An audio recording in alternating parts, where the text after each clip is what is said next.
Hermanas, después de celebrar la Navidad, retomamos de nuevo nuestras pequeñas reflexiones sobre un tema que a muchas religiosas les interesa, a muchos monasterios, como es ver la riqueza, la proyección y los frutos del carisma fundacional teresiano. En el año pasado vimos la situación en que Teresa desarrolló su carisma, la situación de la Iglesia, la situación del mundo en el Renacimiento, la situación de la vida religiosa, la situación de la Iglesia española y de la vida religiosa en Ávila. Todo eso lo repasamos para encontrar un marco completo al carisma fundacional teresiano. Varias charlas le dedicamos de manera especial a todas las circunstancias que hacen del carisma de Teresa un carisma humano, comprensivo, que ha resistido los siglos y que hoy se presenta con vitalidad como si fuera el primer día. Esas circunstancias las vimos despacito. La elección de la ciudad para el nuevo monasterio, la erección del monasterio, luego la huerta, el convento, la sencillez. Luego vimos los detalles de la vida diaria, las enfermas, la superiora, el trabajo, todos los detalles que nos indicaban que estábamos ante un carisma riquísimo, muy variado, muy hermoso en la Iglesia de Dios, en el alma y en la vida de Teresa. De modo que todo eso pues lo tenemos muy repasado para seguir adelante profundizando este regalo que Dios hizo a la Iglesia en pleno siglo XVI.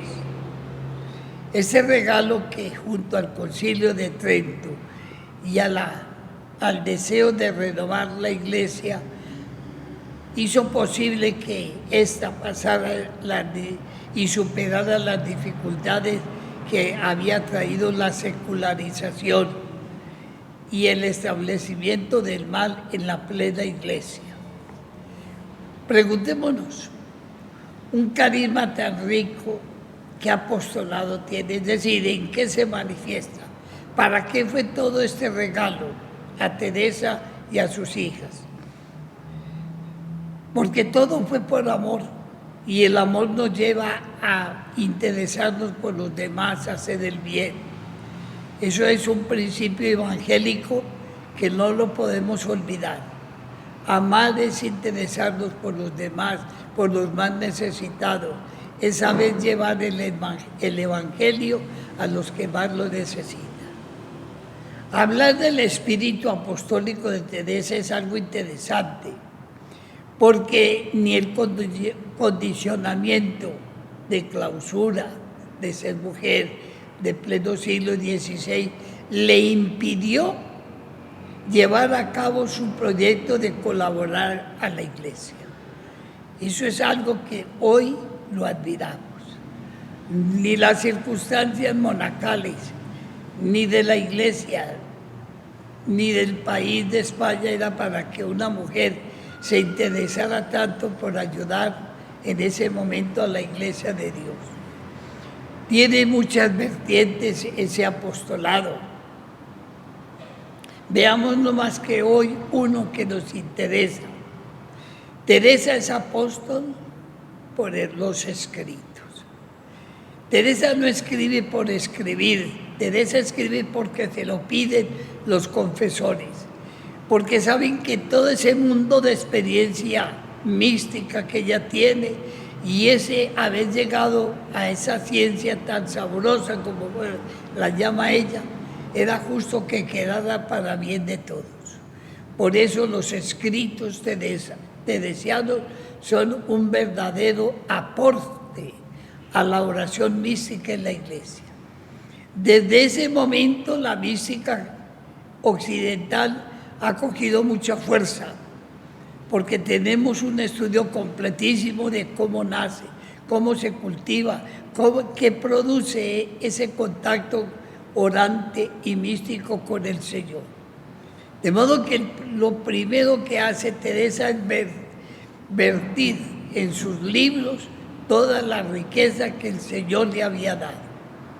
Démosle gracias, porque hoy la Iglesia Católica tiene todo un catecismo, toda una doctrina, toda una experiencia de esa oración tan valiosa, afectiva, silenciosa, esa oración que, como dice San Marcos, hacía Jesús al amanecer en lugares descampados, orándole al Padre.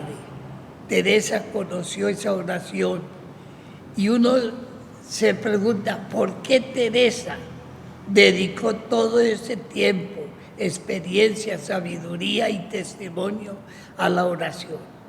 Porque sabía que la falla de la vida religiosa, tanto en la vida comunitaria como personal, era la falta de oración.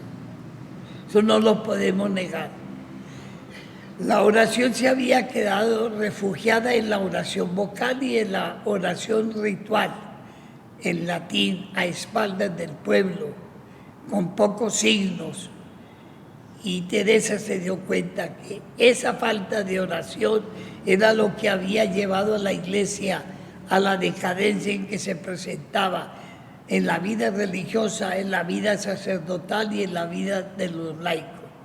Por eso todo su empeño es escribir, dejar para la historia, hacer una catequesis maravillosa en sus escritos. Lo hace con gracia, con sabiduría, con experiencia.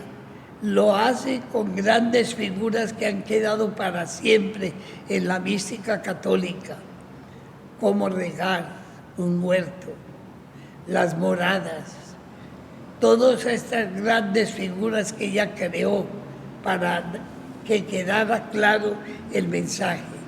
De modo que el primer apostolado que tenemos que agradecerle siempre a Santa Teresa es el haber dado y dejado toda su experiencia en sus escritos.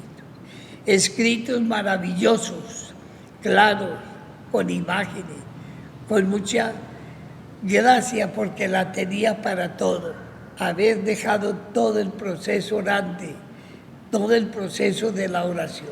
Esto fue un apostolado muy bello. Y como les decía, lo hizo por mandato de sus confesores. Gracias a ellos que le pidieron, que hasta le exigieron que escribiera. Hoy la mística católica tiene toda una doctrina completa. Hoy, para el hombre de hoy deseoso del encuentro con Dios, tiene toda una doctrina que puede disfrutar y puede muy bien recorrer todas las moradas de Teresa, aprendiendo de ella en la oración con el Señor. Es pues un apostolado bellísimo. Lo hizo con generosidad, lo hizo sacándole tiempo al sueño, lo hizo sin ninguna vanidad, lo hizo por mandato, lo hizo como un acto generoso a la Iglesia. Hoy pues, después de 4 siglos, le decimos a Teresa, gracias por tus escritos, gracias por tus experiencias, gracias porque nos las dejaste en tu lenguaje y en tu manera de pensar y ver las cosas. Gracias porque le dice a la oración mística todo el aporte de tu experiencia y testimonio. Gracias, Teresa, porque la Iglesia tiene hoy y puede disfrutar y puede sellar todo el proceso orante, desde santo bautismo hasta la unión matrimonial con el Señor. Todo esto fruto de ese amor, de esa pasión, de ese deseo de servirle a la Iglesia. Gracias, Teresa, por tu apostolado como escritora. Muchísimas gracias y que estos libros de Teresa sigan haciendo el bien en el mundo.